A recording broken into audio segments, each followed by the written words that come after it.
আপনি জেনে অবাক হবেন, পৃথিবীতে এমন কিছু মানুষ আছে যারা বিকাল 5টার সময় পড়ার টেবিলে বসে 6টার সময় বই হাতে নিয়ে ডিজাইন নিয়ে বেশ কিছুক্ষণ ভাবে, তারপর টায়ার্ড হয়, তারপর একটু রেস্ট নেয়।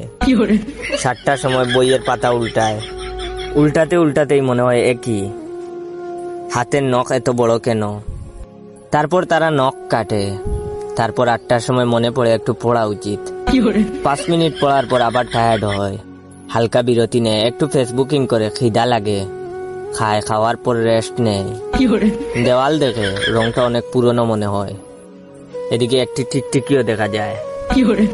তারপর ঘড়ি দেখে 11টা বাজে, তারপর নিজের সাথে প্রমিস করে, কাল থেকে একদম পয়রা উল্টাইয়া ফেলামু, এখন যাই জয় ভাইয়ের একটু টিকটক ভিডিও দেখে আসি। প্রতিদিন যারা এরকম করেন তারা অবশ্যই কমেন্ট করে জানাবেন।